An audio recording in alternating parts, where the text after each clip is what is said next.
નમસ્તે ફ્રેન્ડ, તમારું સ્વાગત છે મારા કિચનમાં. આજે હું તમારી સાથે શેર કરીશ એક સરસ એવી હેલ્ધી ઓટ્સ બ્રાઉનીની રેસીપી.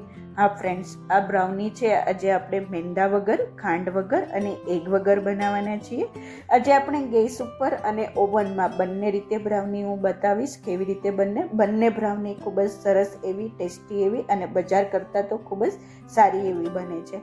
તો ફ્રેન્ડ્સ, સૌથી પહેલાં આ બ્રાઉની બનાવવા માટેના ડ્રાય ઇન્ગ્રીડિયન્ટ્સ આપણે ભેગા કરી દઈએ. એક મિક્સર જારની અંદર 1 કપ ઓટ્સ લઈ લેશું, 1 કપ ઘઉંનો લોટ લઈ લેશું, અડધો કપ કોકો પાવડર લઈ લેશું. કોકો પાવડર બજારમાં આસાનીથી મળી જતો હોય છે. 15થી 20 જેટલા આપણે બદામના દાણા એડ કરી દઈશું, જેનાથી બ્રાઉની છે એ ખૂબ જ ટેસ્ટી એવી લાગશે. અડધી tablespoon baking soda add કરવાનો છે અને પિંચ ઓફ જેટલું આપણે છેલ્લે સોલ્ટ એડ કરી દઈશું. આ સોલ્ટ છે એ બ્રાઉનીના ગળપણને બેલેન્સ કરી દેશે. હવે મિક્સર જારને બંધ કરી અને એક સરસ એવી આપણે ફાઇન એવો પાવડર બનાવી લઈશું. તો ફ્રેન્ડ્સ, તમે જોઈ શકો છો કે સરસ એવો બ્રાઉની માટેનો એકદમ ફાઇન પાવડર બનીને રેડી થઈ ગયો છે. આ બ્રાઉની મિક્સર હવે બનીને રેડી થઈ ગયું છે. તમે આને સ્ટોર પણ કરી શકો છો. જ્યારે બ્રાઉની બનાવવી હોય ત્યારે ડ્રાય ઇન્ગ્રીડિયન્ટ્સ મિક્સ હશે તો બ્રાઉની બનાવતા વાર નહીં લાગે. હવે એક બાઉલની અંદર 1 કપ જેટલો ગોળ લઈ લઈશું. આજે આપણે ખાંડની જગ્યાએ ગોળનો ઉપયોગ કરશું. ખૂબ જ ટેસ્ટી એવી બ્રાઉની બનશે. અડધો કપ તેલ લઈ લેવાનું છે. તેલની જગ્યાએ તમે અડધો કપ બટર પણ લઈ શકો છો. અડધો કપ દહીં લઈ લઈશું. અડધો કપ આપણે દૂધને એડ કરી દઈશું. અડધી ટીસ્પૂન વેનીલા એસન્સ એડ કરી દઈશું અને આ બધા જ ઇન્ગ્રીડિયન્ટ્સને સરખી રીતે મિક્સ કરી ગોળ જ્યાં સુધી મેલ્ટ ના થાય ત્યાં સુધી મિક્સ કરતા રહીશું. તો ફ્રેન્ડ્સ, સરસ રીતે બધા જ ઇન્ગ્રીડિયન્ટ્સ મિક્સ થઈ ગયા છે. ગોળ સરસ રીતે પીગળીને રેડી થઈ ગયો છે.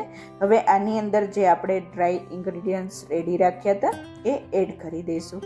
થોડું પાવડર આપણે એડ કરતા જશું. જે બ્રાઉની માટેનો પાવડર બનાવેલો હતો એ એડ કરવાનો છે.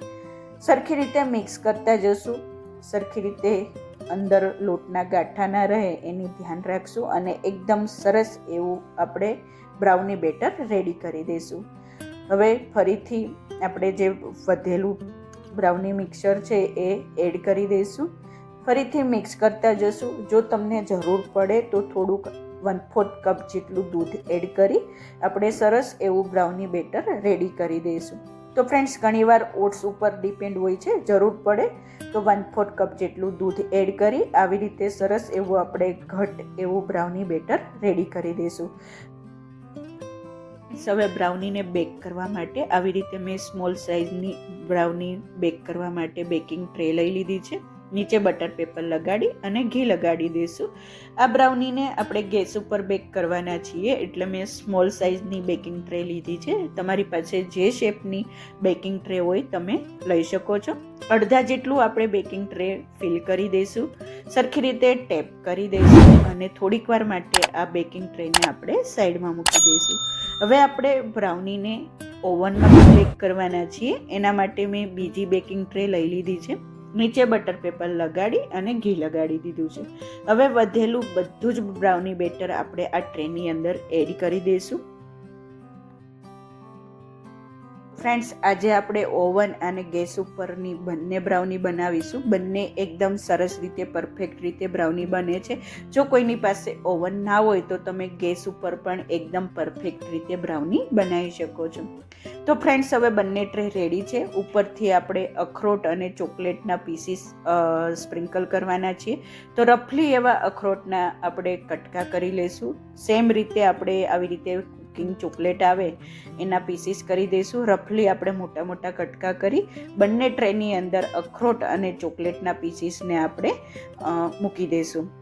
તો ફ્રેન્ડ્સ, સેમ રીતે આપણે ચોકલેટના પીસીસને પણ આપણે રફલી અલગ જગ્યાએ મૂકી દઈશું અને હવે આ બેકિંગ ટ્રે બેક થવા માટે રેડી છે. સેમ રીતે આપણે ગેસ ઉપર મૂકવા માટેની ટ્રેને પણ રેડી કરી દઈશું. ઉપર ચોકલેટ અને અખરોટના પીસીસને સ્પ્રિંકલ કરી દઈશું અને હવે મેં પહેલેથી જ આ લોઢીને ગરમ કરવા માટે મૂકી દીધી હતી. ઉપર આપણે આવી કાણાવાળી કોઈ પણ ડીશને ઊંધી મૂકી દઈશું અને એની ઉપર બેકિંગ ટ્રે આપણે બ્રાઉની બનાવવા માટેની મૂકી દઈશું. આવી રીતે બેકિંગ ટ્રે કવર થાય એવી રીતે ઢાંકણ ઢાંકી દઈશું, કવર કરી દઈશું અને 40 મિનિટ માટે ધીમા ગેસે આ બ્રાઉનીને કૂક થવા દઈશું. સેમ રીતે પહેલેથી જ 180 ડિગ્રી ઉપર મેં ઓવનને પ્રીહીટ કરવા મૂકી દીધું હતું. 40 થી 45 મિનિટ આ બ્રાઉનીને હવે આપણે બેક થવા દઈશું. 40 મિનિટ પછી બ્રાઉની એકદમ સરસ રીતે બેક થઈને રેડી થઈ ગઈ છે. આપણે ઓવનમાંથી બહાર કાઢી બ્રાઉનીને ઠંડી કરવા માટે સાઈડમાં મૂકી દઈશું. હવે ગેસ ઉપરની બ્રાઉની પણ ચેક કરી લઈએ. ઉપરનું ઢાંકણ ધ્યાનથી રિમૂવ કરી દઈશું. ગરમ હશે એટલે કપડું લઈને લેવું. નાઇફની મદદથી આપણે બ્રાઉનીને ચેક કરી લઈશું. એકદમ પરફેક્ટ રીતે બ્રાઉની છે એ બેક થઈ ગઈ છે. રિમૂવ કરી દઈશું, ઠંડી થવા દઈશું અને પછી ઠંડી થઈ જાય પછી આપણે બેકિંગ ટ્રેમાંથી બ્રાઉનીને રિમૂવ કરી દઈશું. તો ફ્રેન્ડ્સ, જો તમે જોઈ શકો છો કે આ બ્રાઉની છે ગેસ ઉપર બનાવેલી છે. એકદમ સરસ રીતે પરફેક્ટ રીતે બ્રાઉની બનીને રેડી થઈ ગઈ છે. ઓવન કરતાં પણ સારી બ્રાઉની ગેસ ઉપર ખૂબ જ સારી રીતે બની શકે છે. હવે નીચેની આપણે બેકિંગ ટ્રે રિમૂવ કરી દઈશું. બેકિંગ પેપરને પણ આપણે રિમૂવ કરી દઈશું અને હવે આ બ્રાઉનીને તમે સર્વ કરવા માટે રેડી છે. તો ફ્રેન્ડ્સ, સરસ મજાની એકદમ પરફેક્ટ એવી હેલ્ધી એવી ઓટ્સ બ્રાઉની બનીને રેડી થઈ ગઈ છે. જો તમે જોઈ શકો છો કે સરસ એવી એકદમ સ્પંજી, સોફ્ટ અને સ્વાદમાં તો ખૂબ જ સ્વાદિષ્ટ એવી બ્રાઉની રેડી છે. તો ફ્રેન્ડ્સ, ગેસ ઉપર બનાવેલી બ્રાઉની તો એકદમ રેડી થઈ ગઈ છે. હવે આપણે ઓવનવાળી બ્રાઉની પણ ચેક કરી લઈએ.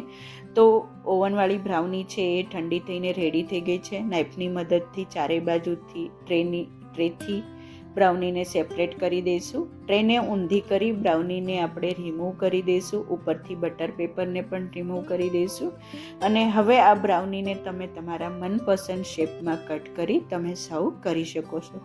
તો ફ્રેન્ડ્સ, આ હેલ્ધી એવી સરસ મજાની ખૂબ જ ઝડપથી બની જતી ઓટ્સ બ્રાઉનીની રેસીપી તમને કેવી લાગી મને ચોક્કસથી જણાવજો. જો તમને મારી આ રેસીપી પસંદ આવી હોય તો પ્લીઝ મારી ચેનલને લાઈક કરજો, શેર કરજો અને સબસ્ક્રાઈબ કરી બાજુમાં રહેલા બેલ બટનને પ્રેસ કરી દેજો, જેથી તમને મારી નવી નવી રેસીપીઓનું નોટિફિકેશન મળતું રહે. Thank you for watching. ફરીથી મળીએ એક નવી રેસીપી સાથે. ત્યાં સુધી બાય.